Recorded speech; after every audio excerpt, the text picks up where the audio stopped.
तो दोस्तों, क्या हाल चाल है। सब मजे में। हाँ, लगता तो ऐसा ही है। आज के इस वेब सीरीज का नाम है कार्बन एंड इट्स कंपाउंड। बहुत मस्त चैप्टर है, मजा आएगा। तो कार्बन एक नॉन मेटल है और कार्बन के पास 6 प्रोटॉन, 6 इलेक्ट्रॉन और 6 न्यूट्रॉन है और उसकी वैलेंसी है 4। और बाकी एटम से कार्बन बहुत छोटा एटम है। हमारे अर्थ क्रस्ट में लगभग 0.02% कार्बन है और एटमॉस्फेयर में लगभग 0.03%। अर्थ क्रस्ट में ये कोल और पेट्रोलियम के फॉर्म में है और एटमॉस्फेयर में कार्बन डाइऑक्साइड के फॉर्म में। तो चलो अभी हम बात करते हैं कि कार्बन अपना बॉन्ड कैसे बनाता है। कार्बन हमेशा ही कोवैलेंट बॉन्ड फॉर्म करते हैं। अरे भाई, इसका मतलब क्या होता है? इसका मतलब होता है कि ऐसा बॉन्ड जिसमें इलेक्ट्रॉन्स की शेयरिंग होती है। अब आप सोचेंगे भाई शेयरिंग कैसे होती होगी।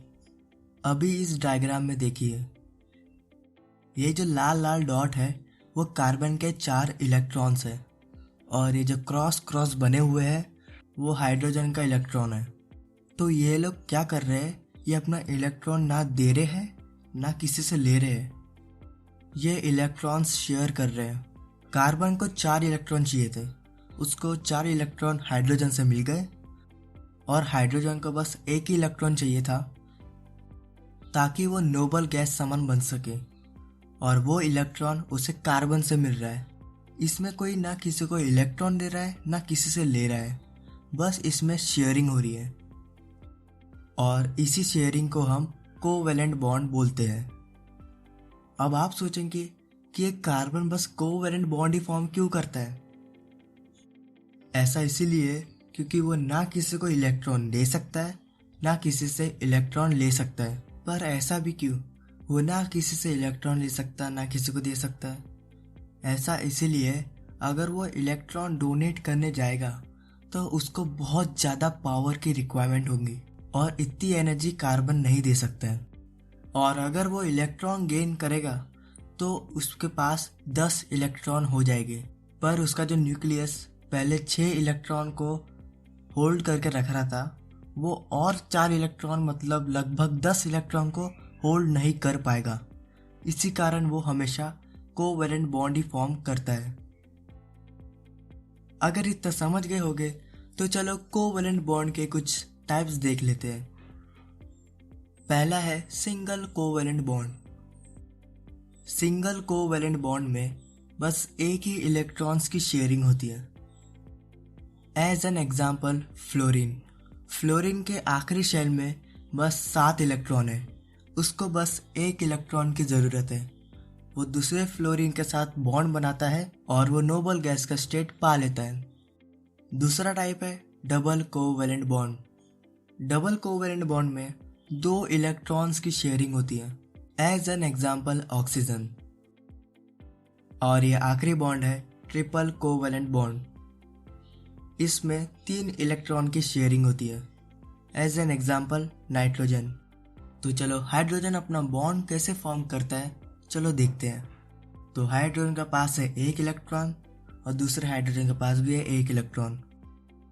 इनको स्टेबल होने के लिए कोवैलेंट बॉन्ड फॉर्म करना पड़ेगा, इसलिए वो अपनी इलेक्ट्रॉन की शेयरिंग करते हैं और दोनों हाइड्रोजन स्टेबल हो जाते हैं।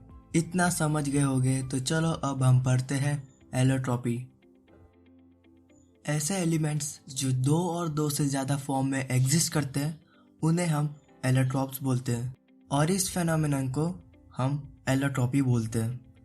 तो कार्बन के 3 एलोट्रॉप्स हैं, डायमंड, ग्रेफाइट और फुलेरिन। ये फुलेरिन एक फुटबॉल समान दिखता है। अगर हम इन सब के स्ट्रक्चर की बात करें तो इनका स्ट्रक्चर कुछ ऐसा दिखेगा। ये है डायमंड का, ये है ग्रेफाइट का, फुलेरिन का ऐसा ही स्ट्रक्चर है। इसे C60 भी बोलते हैं। इसको बकमिनिस्टर फुलेरिन ने डिस्कवर किया था, इसलिए उसका नाम फुलेरिन रख दिया। और सबसे हार्डेस्ट सब्सटेंस है डायमंड।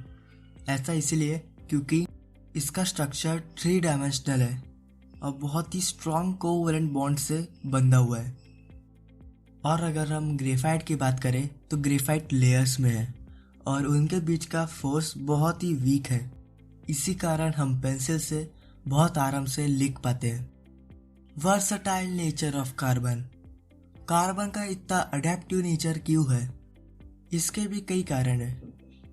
पहला कारण है कैटेनेशन, ऐसी प्रॉपर्टी जिससे कार्बन खुद के ब्रांचेस बना सकता है, रिंग बना सकता है और बड़ी बड़ी चेन बना सकता है।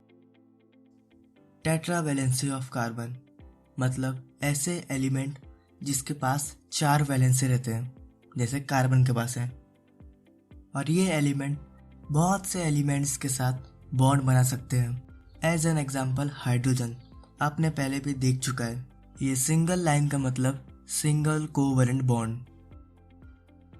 आइसोमेरिज्म, ऐसे कंपाउंड्स जिनका मॉलिक्यूलर फॉर्मूला सेम रहता है पर स्ट्रक्चर फॉर्मूला अलग रहता है। एग्जाम्पल है ब्यूटेन, ये भी एक कार्बन का कंपाउंड है। आप देख ही सकते हैं इनका मॉलिक्यूलर फॉर्मूला तो सेम ही है बट इनका स्ट्रक्चर दोनों अलग अलग है। तो दोस्तों आज के लिए बस इतना ही। अगर वीडियो अच्छा लगा होगा तो वीडियो को लाइक कर देना, शेयर कर देना, सब्सक्राइब करना मत भूलना। तो चलो मिलते हैं नेक्स्ट एपिसोड में।